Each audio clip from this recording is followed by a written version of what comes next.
बिस्मिल्लाहिर्रहमानिर्रहीम। अस्सलाम वालेकुम। आप सब दोस्तों को अपने चैनल अर्ज़ मुक़द्दस पे खुश आमदीद कहता हूँ। आज बात करते हैं पेट्रोल प्राइसेस पे। इसको दो हिस्सों में डिवाइड करते हैं। पहले से में इसहाक डार साहब ने असल में कहा क्या, और दूसरे से में बात करेंगे कि उनका एक्चुअल मतलब क्या बनता है। पहले तो इसहाक डार साहब ने कहा कि मियाँ शहबाज शरीफ साहब ने हमें मना किया हुआ था कि 4 महीने से पेट्रोल प्राइसेस नहीं बढ़ानी। इसके पहले उनको समरी आई हुई थी, लेकिन उन्होंने कहा जी कि हमने नहीं बढ़ाई। लेकिन अब 4 महीने के बाद ओगरा ने हमें मजबूर किया कि प्राइसेस बढ़ानी पड़ेंगी। और दूसरी जो इसकी मेन वजह थी वो ये थी कि जो पाकिस्तान की मौजूदा सूरत हाल है, इसमें अक्सर जगहों पर पेट्रोल नहीं मिल रहा। लोगों ने स्टॉक कर लिया है, और ये जानबूझ के इसको मतलब कि स्टॉक करके लोगों के लिए किल्लत पैदा कर दी गई। तो ये चंद वजूहत थी उन्होंने जो बताई हैं। और कल जैसे कि आप सब जानते हैं कि मरियम नवाज पाकिस्तान में न सिर्फ आ गई हैं, बल्कि वो पाकिस्तानी सियासत में पूरी तरह कल से ही एंट्री भी मार चुकी हैं। तो कल उनका आना और आज उनके आने के अगले दिन ही पेट्रोल प्राइसेस बढ़ने का मतलब ये था कि ये सब मरियम नवाज के आने तक के लिए रोक के रखा हुआ था, ताकि लोग मरियम नवाज के इस्तकबाल के लिए एयरपोर्ट पर निकले। लेकिन मरियम नवाज के इस्तकबाल के लिए वो एयरपोर्ट पर नहीं निकले, तो शायद इसी की इंतकामी कार्रवाई के तौर पर इन्होंने एकदम से प्राइसेस इतनी ज़्यादा बढ़ा दी कि पाकिस्तान में इससे पहले एक ही दफ़ा इतनी ज़्यादा प्राइसेस नहीं बढ़ी। इससे पहले जो 2 या 3 दफ़ा का रिकॉर्ड है वो भी इन्हीं की अपनी हुकूमत का है, और इसी हुकूमत का मौजूदा जो हुकूमत टेनोर इनका जो चल रहा है इसी का है।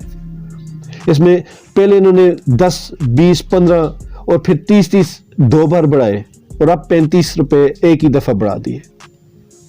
यहाँ में एक चीज़ और जो इस वीडियो का दूसरा पार्ट है वो ये है कि इसहाक डार की बातों का मतलब क्या था।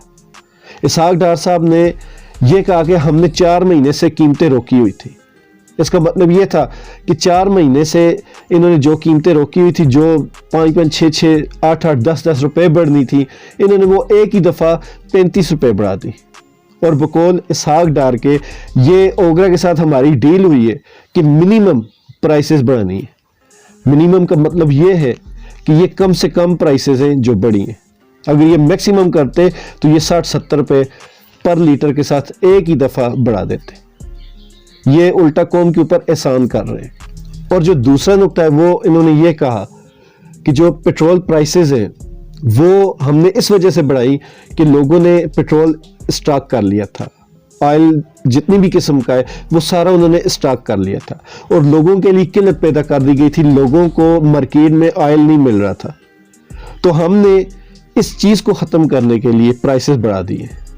मतलब ये हुआ कि जो लोग बदमाशी कर रहे थे इस वजह से कि पेट्रोल या जितनी भी तेल की अक़साम है वो जब महंगी होंगी तो हम बेचेंगे, तो इन्होंने उनकी ख्वाहिश पूरी कर दी। क्या कभी ऐसे भी हुआ कि गरीब आवाम जब मर रही हो या वो एहतजाज कर रही हो तो उनकी कोई भी चीज़ या कोई भी बात या कोई भी मुतालबा इन्होंने पूरा किया हो? लेकिन ये मौजूदा हुकूमत ताजरों की हुकूमत है, इस वजह से यहाँ पे सिर्फ ताजरों का ख्याल रखा जाता है। और इनका एक और लफ्ज़ था तकरीर के दौरान में, एक और लफ्ज़ था इनका। इन्होंने ये कहा कि हमने ओगरा के साथ ये डील की है कि आपने जो ऑयल प्राइसेस बढ़ानी है मिनिमम, इसका जो इम्पेक्ट है वो आम लोगों ने इसको पे करना है।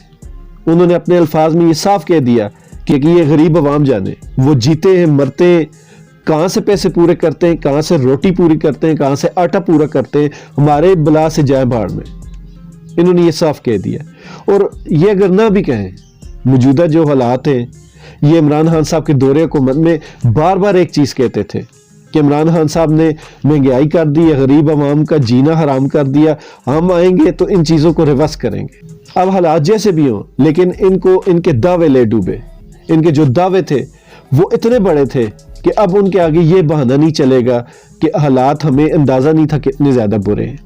और अब ये फिर से बलंग बंग दावे कर रहे हैं कि इस बार अगली बार हमें अगर हुकूमत मिली तो हमने पाकिस्तान को पता नहीं क्या से क्या बना देना है।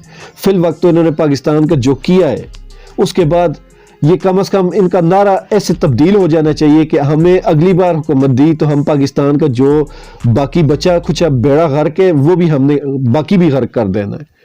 तो ये सारी चीज़ें मिल मिलाकर एक चीज़ सिर्फ आखिरी एक फ़िक्रे में कहूँगा کہ اگر یہ تجربہ ہے تو ہمیں عمران خان صاحب کی نہ اہلی، نہ تجربہ کاری اور نہ لائکی قبول ہے۔ دعا میں یاد رکھیے گا۔ اللہ تعالی ہم سب کا حامی ناصر۔